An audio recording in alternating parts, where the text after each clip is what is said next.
It's been a hell of a week, friends, and it is Friday, and we're doing a special edition of the Danielle Moodie Show because yesterday I was traveling.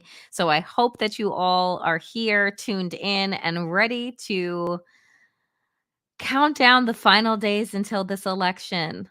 It is 4 days away until the final day to vote. And I, for one, am so ready for this election cycle season to be over. Let's get into it. Mocktails and cocktails, coffee, Xanax, whatever gets you through.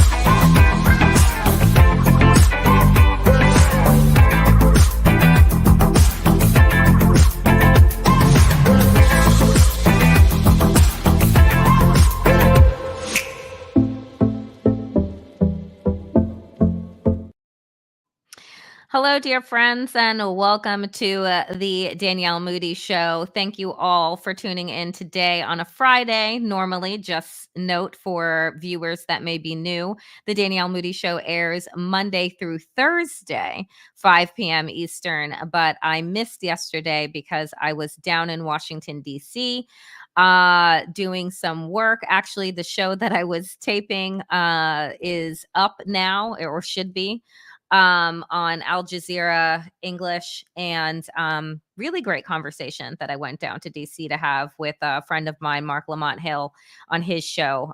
So I'll be sure to put up that clip when I get it. But welcome. I am losing my mind today. But do you know what I did do? Hopefully you can see it. What I did do today, it says Brooklyn votes early. I went and I cast my early ballot today for Kamala Harris and Tim Walz, a host of judges, my Senator Kirsten Gillibrand, and more. And that was exciting. Before I even dive in, I actually want to talk about the voting experience for a minute, because this is the first time that I have voted early. I usually wait. I'm a traditionalist and I vote on election day. But like I've told some of you, which is that I am spending election day with my family. And so because they live out east on Long Island, I needed to be able to vote early. I will be working all of election day, but I wanted to be in the house with my family. So I am not alone on election day, as I urge all of you to make your election day, election night, election week plans, and put those into effect. And I really do encourage you all to be with people, be in community, friends, pets, just don't be alone.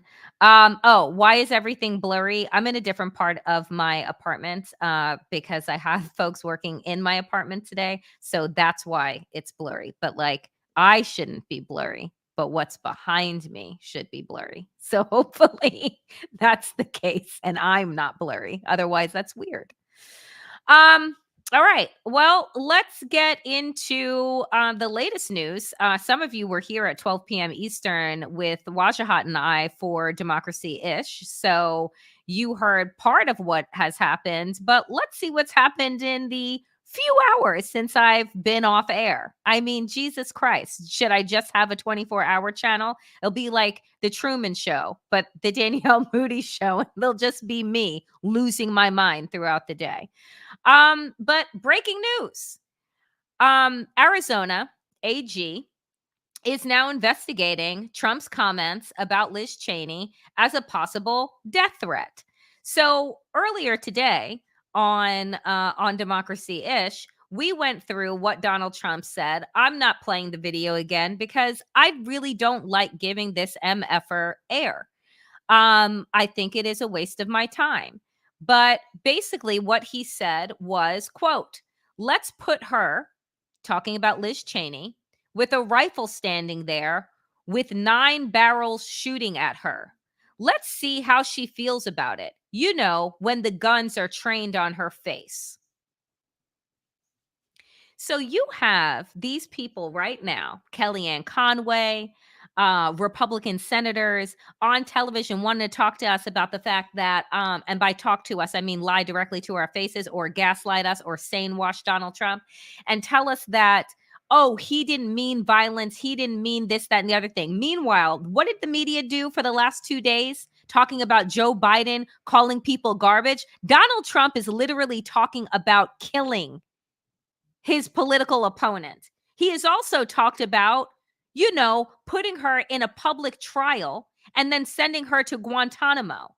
Today was just an escalation of, let's see what she does when the guns are trained on her face. And by the way, he's a convicted felon making these statements. If Donald Trump or anybody else, you think that he would still be on the street right now, let alone able to campaign? I sure as hell don't think so. I sure as hell do not think so. But that is where we are. And I want you to take a listen to what the breaking news was and what was said with regard to the AG. Let's see if this will play. Resnick, the political anchor and reporter from our NBC affiliate in Phoenix, KPNX, joins us. Talk about this breaking news regarding Donald Trump's comments that he made about Liz Cheney in Arizona last night. The attorney general is responding. That's right. I just spoke to Attorney General Chris Mays about 2 hours ago for the taping of my Sunday show. She told me she just gotten off the phone with her criminal division chief, and she was investigating whether what Donald Trump said about Liz Cheney constituted a death threat under Arizona law. I'll tell you, under Arizona law, it is illegal to make threats or intimidate someone, can be charged as a Class 1 misdemeanor, Class 6 felony. Chris Mays told me they're looking into it. I asked her whether this was just political speech, free speech. She said we're checking to see if it crossed that line. But she also put it in the larger perspective. If you're here right now, you begin to understand how this place is ready for a high security event on Tuesday, an election. Our sheriff's office is talking about a no tolerance policy for protests. Chris Mays is activating all her agents. Every law enforcement agency in the state is involved with protecting the vote, protecting voters. So that's Chris Mays brought that into the conversation, that for Donald Trump to make these kinds of remarks at this time, such a really fraught and tense moment here in Maricopa County, is just bad. Bad is an under fucking statement of the year, right? Like, it is not just bad. It is completely and totally unhinged. And what we've been saying all along is that as this election got closer, right? We are now 4 days away. As this election got closer, that Donald Trump was going to become increasingly unhinged, that his rhetoric was going to be increasingly violent, right? And that the threats were going to be flying. Check, check, check. My question is, which many of you have already asked, is where the hell is Merrick Garland? I am just so grateful that there are state attorney generals that are doing their goddamn job, because apparently the U.S. attorney general is asleep at the fucking wheel. Maybe he's counting down the days until he's no longer attorney general and can go back to doing what it is that he loves doing, which is nothing, but he got paid for it for 4 years. The fact is that we all know that if it were you or I that made any of those comments about Liz Cheney, we would be in jail right now, being held, right? On suspicion of a threat, on attempt, whatever it is, threatening language, this, that, and the other thing. But Donald Trump is able to continue going on, and we're like, oh, is it free speech? Also, I want you to be clear that the reporter that was just speaking on the video that I just played, he's talked about Arizona preparing for a massive event, right? And they've upped security. Folks, prior to 2020, prior to 2016, When was the last time you've ever heard about a state preparing for an election? Meaning, and what he actually meant was preparing for any type of violence. Before Donald Trump, tell me when you ever heard of a state preparing for an election. You haven't. So again, we have completely normalized domestic terrorism. We have completely normalized now that, oh, there's an election, so there may be ballot boxes that are burned. There may be people like there was down in Juniper Beach, Florida, wielding a machete and threatening people at the polling locations. These are the things that Donald Trump has robbed from us. Normalcy, right? Our ability to not be numbed by the fact that like violence is just now par for the course, apparently. Not only have we normalized over the last 20 something years school shootings, right? And kids learning how to army crawl, but now we've also normalized violence being the thing on election day. It shouldn't be that way. Nor should threatening a political enemy or who you deem to be a political enemy just regular free speech. Free speech, like hate speech and violent speech, is not protected under free speech. We know that, and it applies to the rest of us. So tell me why it doesn't apply to Donald Trump. It makes no sense to me. And the man, again, just a reminder, is a convicted fucking felon. So how is this not like a breach of somebody's parole? I want you to take a listen to the vice president and her reaction to this news of what Donald Trump said again about Liz Cheney.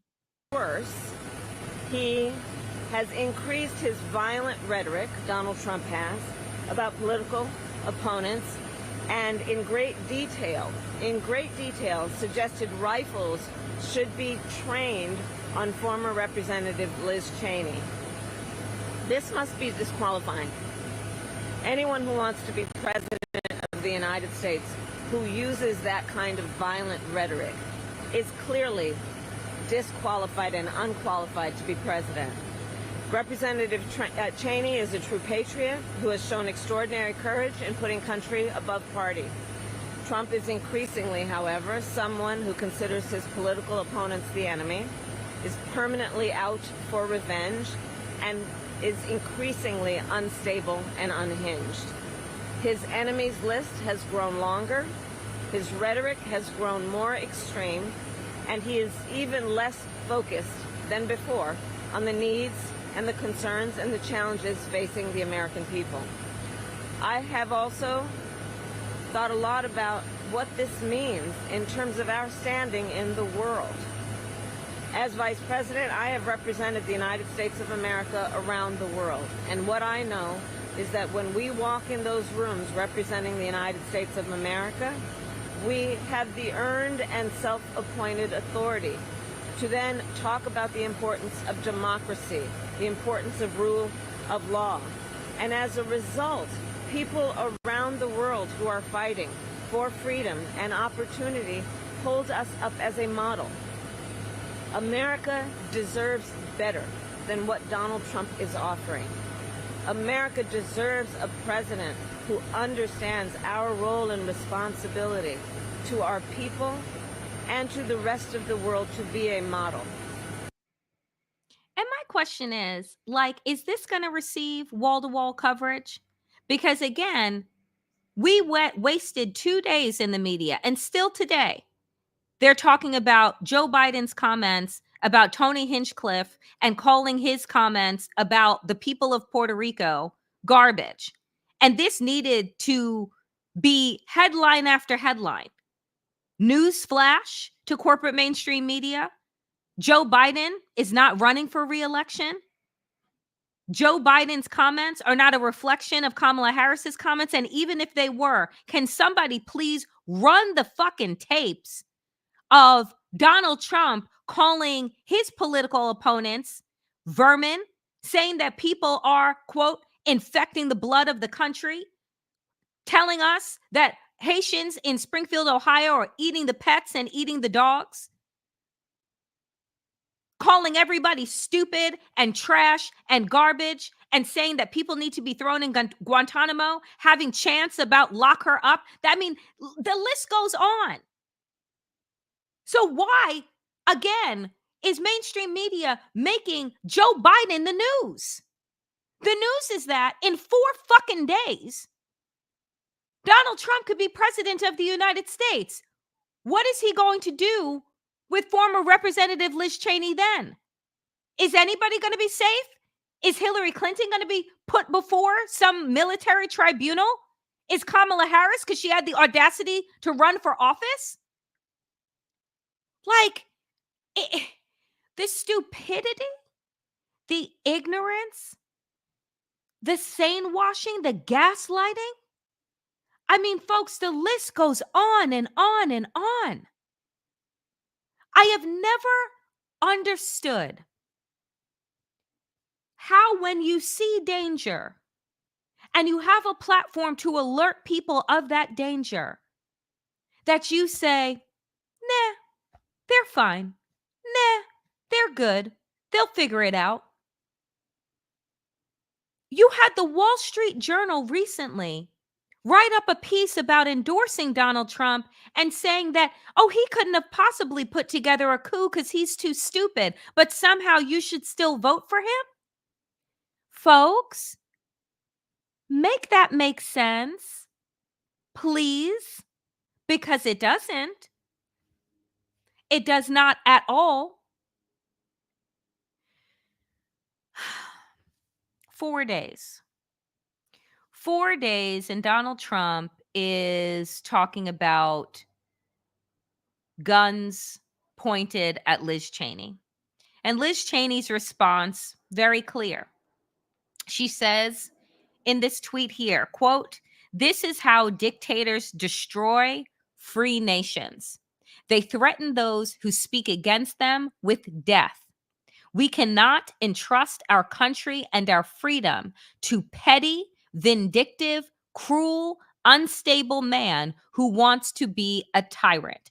Hashtag women will not be silenced. Hashtag vote Kamala." You know, I have said before, I don't need to have Republicans in a Democratic administration, but I need to have Republicans that actually believe in the Constitution and stand up for the rule of law.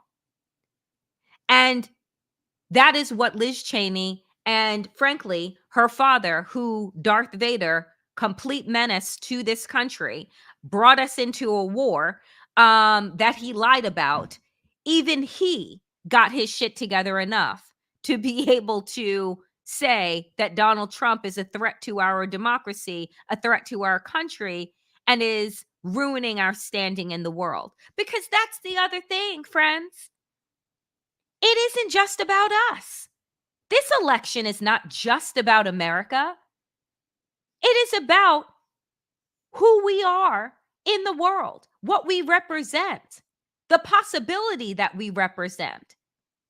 And the 4 years of Donald Trump, he damn near turned all of our allies into our enemies, and then turned our enemies into our friends, because all they had to do was give him fan and favor. Oh, and he gave them documents galore. It's just wild. You know, we are in a wild place. And I, for one, I got to tell you, I'm exhausted. I really am. And I know many of you are too. I'm very low energy today. I woke up with a huge migraine, and every part of my body hurts. And I think that it is because my body is like, when is this going to be done? Like, usually marathons last, 26.2 miles, and then like you're good. No. This marathon of hell of Trumpism has been going on for 9 years. My body and brain are about at its breaking point. On the upside, though, folks, and I'm one of those 64.91 million Americans that have already voted. 54% of those that have voted are women. You know, the women that Donald Trump said that he wants to protect, whether we want it or not. And you know what those women, I believe, are voting for? I believe that they are voting for their bodily autonomy. I believe that they are voting because they don't believe that a woman's worth is solely in what kind of baby she can produce. I believe that they are voting for their future daughters and granddaughters. I believe that they are voting that they want to have leadership in this country that their kids can actually look up to. You know, I saw, and I refuse to cut and paste it because there are certain things that I just won't amplify. Y'all, yesterday is Halloween, right? And you see all these idiots dressed up in their garbage bags. I said that they weren't in costumes; those are their uniforms. I digress. But I saw this picture, and it's circulating around, and maybe some of you have seen it. It was a group of young white boys. They probably look maybe ranging in age from like 9 to maybe 12. They were in black suits with red ties with their red MAGA hats. One was holding a toy gun that looked like a toy AR-15 rifle. And they're in their Make America Great Again hats. And somebody quote tweeted the picture and said, "This is what grooming looks like." And I couldn't agree more. Because why in the hell would you have your young children pose with fake AR-15s and Make America Great Again hats looking intimidating and gross if in fact you weren't grooming them the way that you used to see in history books and still do see young white children in KKK outfits, right? The young children that were a part of the Nazi Reich in their little uniforms. This is a party that talks about the LGBTQ plus community grooming children because we want them to accept people for who they are. But these are the same people that have turned Christmas cards into a time when they send out Christmas cards with their children standing with guns. You don't believe me? Lauren Boebert did it last year or the year before. It's disgusting and it's disgraceful. And so when I look at this number of women that have voted and are voting in record numbers, I'm saying to myself, it's because whether or not you are a mother figure, a caregiver, or what have you, we don't want the next generation to have Donald Trump as their role model. Like, what kind of sicko has Donald Trump as their role model? Like, you bring kids to rallies where he says some of the things that he says, and we think that that's normal? It's not. It's not at all. And, and it's terrifying, frankly. It's really, really terrifying. Because you see, when we have told ourselves the lie that racism dies as people get older because young people, no, racism is a learned behavior. Hatred is a learned behavior. So if you're growing up inside of a household, right, where women are not respected, right, where there is name calling and nastiness that is going around, that's how you're being groomed to be. And if your parents are locked inside of the MAGA cult but you're like going into school and didn't he get adjudicated for rape? Didn't these things happen? And they're just like, those people on the left should die. The neighbor across the street should be dead. Like, that's grooming. And that's what we should be paying attention to because, again, racism, misogyny, these things don't die out because they are taught. That's how these people preserve their hatred. That's why you have J.D. Vance talking about not needing to end marriages and doesn't want women to be able to have bodily autonomy because they want to create an army of MAGA bots who are hateful, hate-filled, and toxic. And that's how you keep it going. But you see, the funny thing is, folks, is that the more people learn, the more people see, the more they start to question. That's why they throw out books. That's why they're getting rid of curriculum. Because their own kids are coming home and talking about, yeah, I don't know why you hate the neighbor across the street. What have they ever done? I play with them. They seem fine. You don't want that critical thought. We know Ron DeSantis, JD Vance, Donald Trump, they don't want that. So, when they talk about this free speech and they talk about these things, that's not what they mean. They mean their freedom to do exactly what Donald Trump did. Say that he wants Liz Cheney executed. That to them is free speech. Joe Biden saying garbage? No.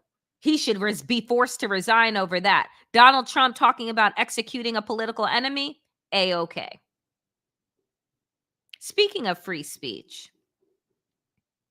let's talk about this dum-dum, Elon Musk.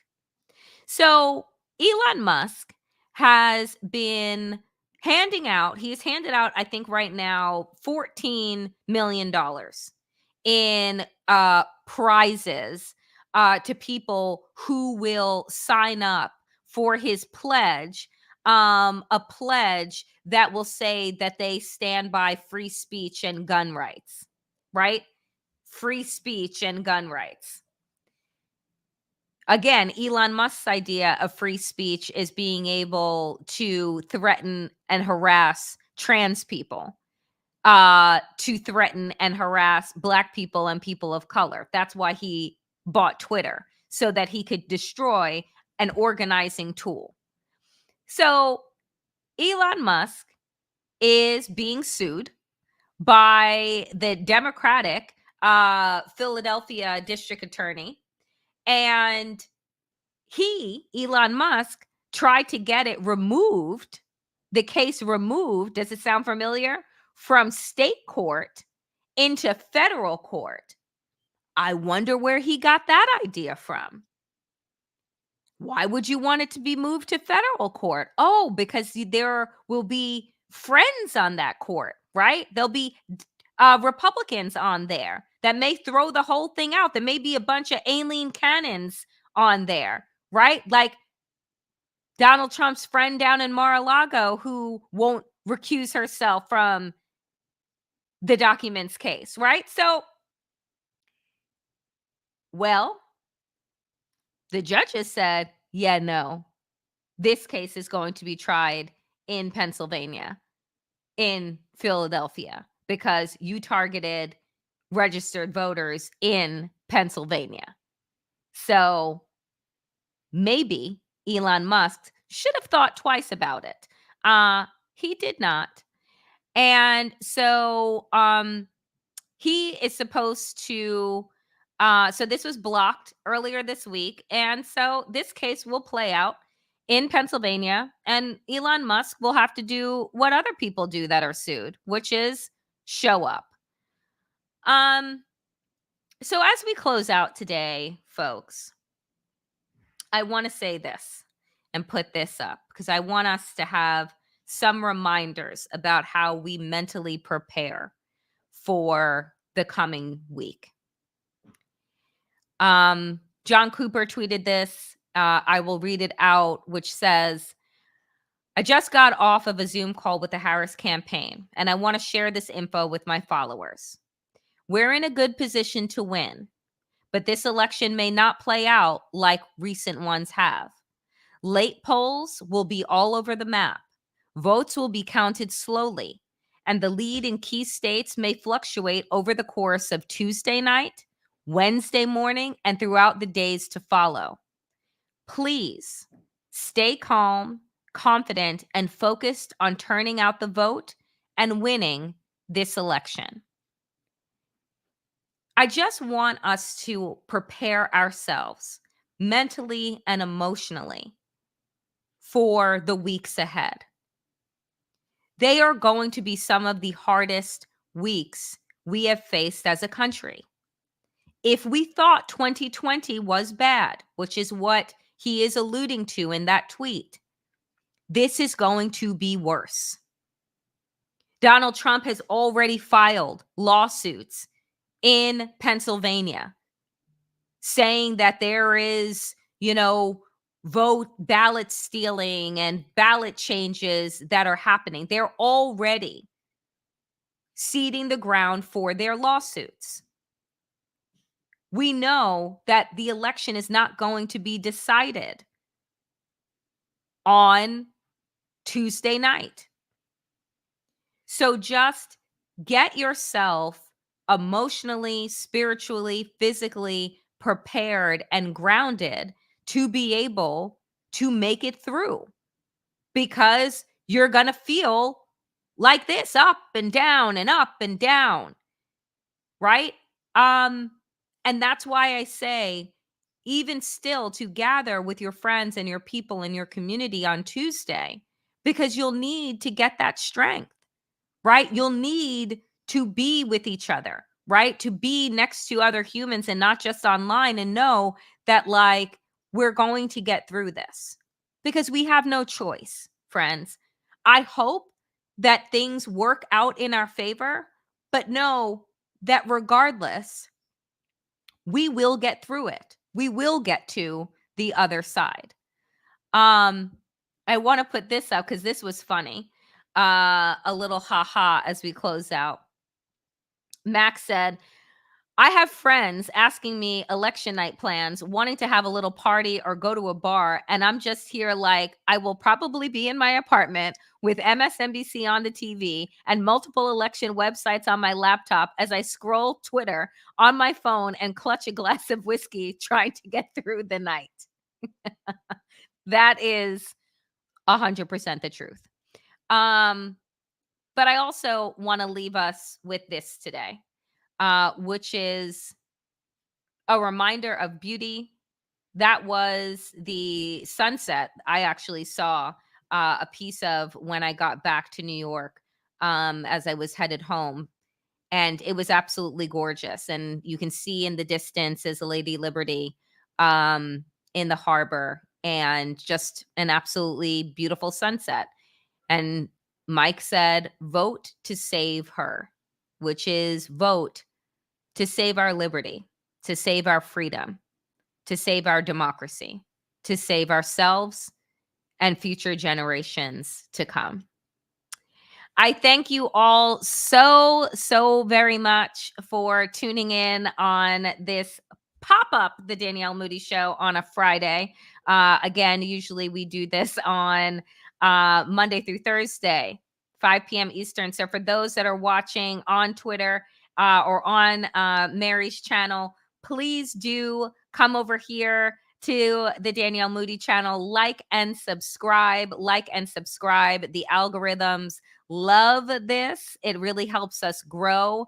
We've been doing such a fantastic job. And I have to shout out all of you wonderful, amazing people that are in the chats, that are leaving comments, that are doing the work. My wonderful moderators that are here, Susan and Lori, all the time. Appreciate you all. We hit 6,000 this week. I'm so happy and filled with gratitude for each and every single one of you that have shown up and are commenting and are just sharing and liking and doing the most. For those of you and your generous donations, I cannot thank you enough. Independent media cannot survive. I cannot survive without them. And so I genuinely appreciate it. For those that will watch later and are not watching live, thank you so much. You're the reason why we hit 6,000. And I hope to get to many more big milestones and numbers. Thank you so much. Many milestones and numbers. And I really appreciate you all. Thank you. And please make sure that you all are taking care of yourselves, that you're getting some rest, that you're staying hydrated, that you're doing things that bring you joy, that you're getting out and you're seeing beautiful things like sunsets like this. I will be back on a Monday with all of you where we have 2 days to go. 2 days to go. As always, dear friends, power to the people and to all the people power. Get woke, stay sane. And in these incredibly dangerous times, my friends, please stay safe. I will see you back here, 5 p.m. Eastern on Monday. Have a brilliant, brilliant weekend.